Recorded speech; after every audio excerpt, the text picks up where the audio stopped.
If you're unfamiliar with Solana, here's what you need to know. Solana was founded in 2017 by Anatoly Yakovenko. Solana was built by Solana Labs, a for-profit software company based in the United States. Solana's development is coordinated by the Solana Foundation, a non-profit based in Switzerland. Solana raised about $25 million across various initial coin offerings in 2018, 2019, and 2020. Solana has raised hundreds of millions of dollars post-ICO, not counting the hundreds of millions that have been put up by VCs to fund projects building on Solana.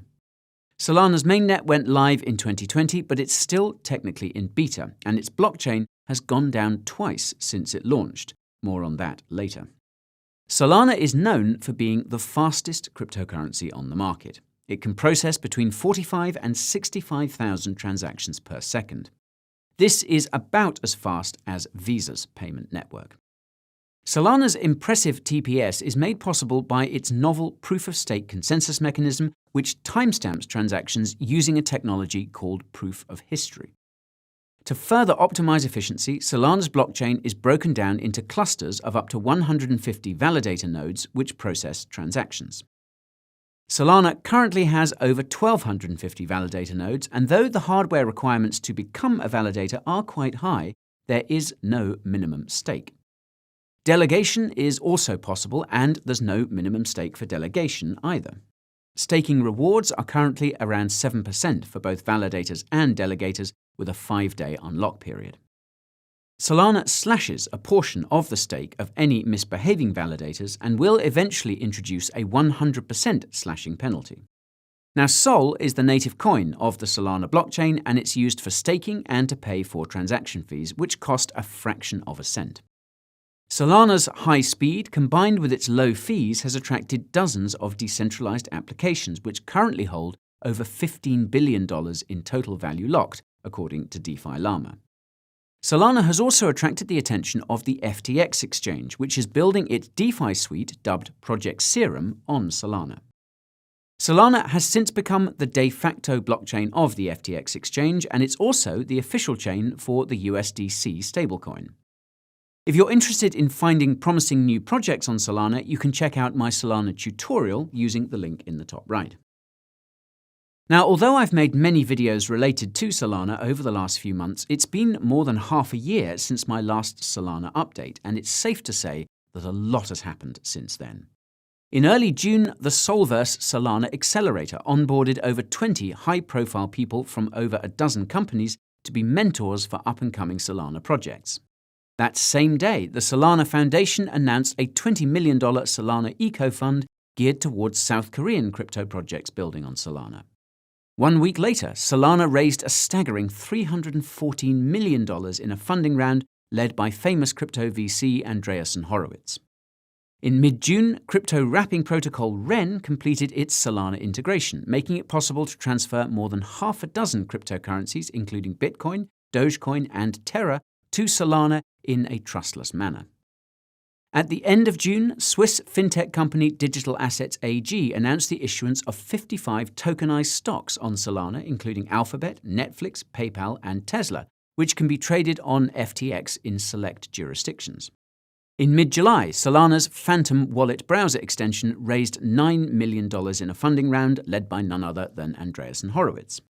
Now, Solana's Phantom Wallet launched shortly afterwards and has since seen more than 1.2 million downloads. Phantom also recently announced plans to release a mobile wallet app. This is expected to happen in January 2022. At the end of July, the Solana Foundation announced a $5 million creator fund in collaboration with Audius and Metaplex, with a focus on musicians and NFT artists. In mid-August, Audius integrated with TikTok, making it possible for artists to use their music in videos on the app. At the end of August, CoinShares found that institutions were piling into Solana, with $21 million of inflows into Solana funds in a single week. In early September, Audius officially integrated with Solana, and if you want to learn more about the Audius project, you can do so using the link in the description. A few days later, FTX US launched its NFT marketplace with Ethereum and Solana as the back end. In mid-September, the Solana blockchain went down and stayed down for nearly a day. In a post-mortem, Solana explained that the outage was caused by a denial of service or DDoS attack. Basically, someone spammed the blockchain with more transactions than it could handle in a short amount of time. Luckily, no funds were lost. What's interesting is that Ethereum's Arbitrum went down at the same time, also due to a DDoS attack, and whoever was behind these two attacks also tried to take down Ethereum, though they weren't successful. Now, this is the kind of juicy news that I cover in my weekly crypto review, and you can find the most recent episode up there in the top right. Anyways, at the end of September, Van Eck launched ETNs for Solana and Polkadot on the German stock market. Solana also surpassed 1,000 validators and announced an upcoming NFT bridge between Ethereum and Solana. At the end of October, FTX's Project Serum allocated $100 million of SRM to liquidity mining rewards for its various protocols on Solana. In early November, Solana's total NFT sales reached $500 million. A few days later, Solana Ventures joined forces with Lightspeed Ventures and FTX to launch a $100 million crypto gaming fund. A few days after that, Solana became the fourth largest cryptocurrency by market cap. Then, the privacy-focused Brave browser announced a Solana integration. And Standard Custody made it possible for institutional investors in the United States to stake the SOL they have custodied with the company in a compliant manner. In mid-November, Solana hosted its first-ever ecosystem conference called Breakpoint in Lisbon, Portugal, which attracted thousands of developers and investors. At the end of November, Audius released a new tool making it possible for artists to embed Solana NFTs on social media platforms, Twitter and Discord. Grayscale also announced the launch of the Grayscale Solana Trust, making it possible for institutional investors to get indirect exposure to SOL. It's only been about a week, and Grayscale's Solana Trust already has over $10 million in assets under management. Given all these updates, it should come as no surprise that SOL has gone up by nearly 10x over the last 6 months. SOL appears to be in the middle of painting a bull flag on the monthly, and if my measurements are correct, we could see a $290 to $300 SOL in the next month or two. Now, the thing is that Solana has probably seen most of its growth for this bull market in percentage terms. Solana's market cap is closing in on $100 billion, and though it will likely overtake BNB at some point, it's questionable whether it can edge Ethereum out of that second-place position.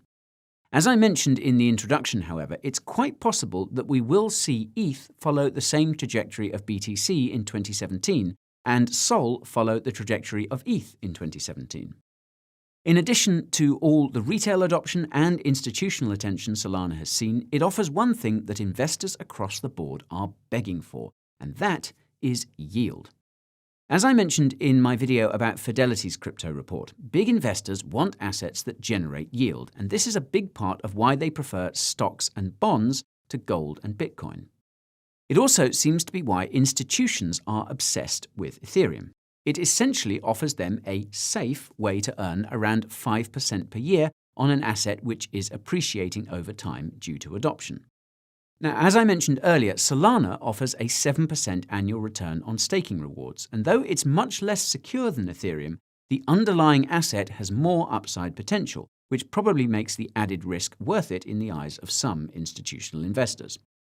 Put simply, Solana is likely to continue to see massive inflows from institutional investors because it offers higher yields than Ethereum, and this will likely cause the price of SOL to rise. Assuming Bitcoin hits 100K and Ethereum hits 10K, as many people expect, this could give Solana enough wiggle room to hit $1,000. But I will note this is an extremely bullish target that borders on fantasy. You should learn how to spot the top so you know when to sell if we do reach these levels, and you can use my tutorial to help you, and that is up there in the top right. Whether Solana does manage to hit that fantastic 4-figure mark ultimately depends on its roadmap. It seems the only milestone left on Solana's roadmap is the alpha launch of its mainnet. Recall that Solana is currently in beta. Now, in a reply to a question on Reddit about when Solana will get out of mainnet beta, a Solana moderator said, quote, "We will keep the suffix beta for a year or so because we want to check the mainnet stability in the long term and make sure we have a great product. This comment is from 9 months ago, and assuming it's still accurate, this means we could see Solana's alpha mainnet go live in the first quarter of 2022, which happens to be when many believe the top of the bull market will be. Besides that, Solana doesn't have much of a roadmap. Founder Anatoly Yakovenko noted in a recent interview that Solana's future direction is determined by Solana's validators, which collectively agree on upcoming milestones. While this governance process is not entirely clear, a few milestones can be found on Solana's governance forum. The first relates to the introduction of on-chain governance, and I actually discussed this post in my last Solana update. Back then, the link provided directed to an unrelated repository on GitHub. Now, the link provided directs to a fully fleshed-out on-chain governance mechanism which was last tweaked at the end of May. Now, as you can see, it is extremely complicated, and I honestly had a hard time understanding the flow. All I know is that there's a draft, proposal, and voting stage that requires putting down some amount of SOL. From what I was able to gather from the comments, there will be 30 council tokens, which will presumably be given to 30 community members who will have the final say on whether a past proposal is implemented or not. This sounds similar to Polkadot's governance process, which likewise features a council and technical committee which can approve, reject, and even fast-track past proposals. The only other governance-related post on the Solana forum that's worth pointing out is one from July by a governance researcher named Josh, who's working with various Ivy League universities. Josh essentially asked whether Solana was interested in explaining its governance process so that it could be posted on the Wharton Crypto Governance Workshop website. Now, oddly enough, Solana is not on the list of crypto projects which have participated, even though someone at the Solana Foundation replied to Josh saying someone would be in touch with him. Now, I'll leave a link to Wharton's crypto governance website in the description if you're interested about reading how other crypto projects are governed, and if you want to learn more about the importance of crypto governance, you can find my video about that in the description too. Additional milestones for Solana can be found in the various interviews Anatoly has done over the last few months. In a May interview, Anatoly mentioned that Solana is hoping to introduce liquid staking and multiple block producers by early 2022. For those unfamiliar, liquid staking is when you can freely trade staked coins, in this case, SOL. This typically involves minting a synthetic token which represents the cryptocurrency being staked. Once introduced, this will unlock a lot of liquidity and will likely lead to the creation of extremely cool but extremely complex DeFi protocols. As for multiple block producers, Anatoly said that ideally Solana would have 8 block producers rather than 1, as is currently the case. In theory, this would increase Solana's transactions per second by 8x, meaning Solana would be able to process a staggering 400,000 transactions per second. This ties into Solana's endgame, which is to be faster than any centralized stock exchanges like the Nasdaq, which process between 500,000 and 1 million transactions per second. Anatoly is also adamant about Solana's censorship resistance, but not the kind that comes to mind. The kind of censorship resistance Anatoly is passionate about is in the context of transactions. He wants transactions on Solana to be unstoppable. As part of that mission, it's necessary for Solana to be as decentralized as possible, and Anatoly said in a recent interview that the Solana Foundation frequently reaches out to validators to make sure they're not using too much centralized infrastructure to host their nodes. Though not explicitly mentioned anywhere, Solana seems to be looking to leverage Helium's peer-to-peer 5G network in the future to further fortify its decentralization, something that was apparently alluded to during Solana's Breakpoint event. You can learn more about Helium using the link in the top right. And now for everyone's favorite part, my concerns about Solana. Now, funnily enough, some of these concerns were outlined by Anatoly himself in his recent interviews, and the first concern is centralization, specifically staking centralization. As amazing as it is that institutions are crazy for Solana, Anatoly is aware that any serious staking activities from their end could present a serious security risk if it's being done from a single source, such as Standard Custody, the company I mentioned earlier. If Standard Custody is staking a significant amount of SOL on behalf of its clients and something goes wrong on its end, this could bring down Solana's blockchain. A high concentration of SOL in one place is also bad news for Solana's upcoming on-chain governance, since it would give a significant amount of voting power to a single entity. This is something I've mentioned many times before, notably in my video about proof of work versus proof of stake. The second concern I have about Solana relates to liquidity. Anatoly mentioned in an interview that a great deal of the liquidity and price data on Solana comes from Project Serum's Serum DEX. This is not that surprising, given that Project Serum has a relationship with one of cryptocurrency's largest market makers via FTX. Any serious disruptions to Project Serum's operations could therefore do damage to Solana's DeFi ecosystem, and Anatoly actually mentioned in an interview that there have been multiple exploits already. They just don't get talked about. I'll note that he didn't say these were related to liquidity. Now, the third concern I have about Solana is its transaction history. As many of you will know, because Solana's blockchain is so big, it uses Arweave to store its full transaction history. In an interview in July, Anatoly admitted that there are currently no tools to analyze Solana's transaction history on Arweave. This is obviously very concerning, but to be fair, it's probably only a matter of time before such a tool is made. My final concern relates to another comment Anatoly made during an interview, and that's that Solana eventually wants to introduce its own hardware for validator nodes. I'll start by saying that if Solana's validator hardware is open source in the same way that it is with Helium's LongFi and 5G hardware, well, I'm all for it. However, if Solana's validator hardware is closed source like it is with the Internet Computer, this raises a whole series of questions and concerns about centralization, censorship, and competition. Now, if you've never heard of the Internet Computer before, I strongly suggest checking out my video about it, and you can find it in the usual spot, folks. Yup, top right. And that's all for today's Solana update, folks. If you enjoyed what you saw, hitting the like button is the best way to let me know. Be sure to subscribe to the channel and ping that notification bell too to make sure my next video finds its way to you. In the meantime, you can check out Coin Bureau clips for behind-the-scenes footage and original flicks.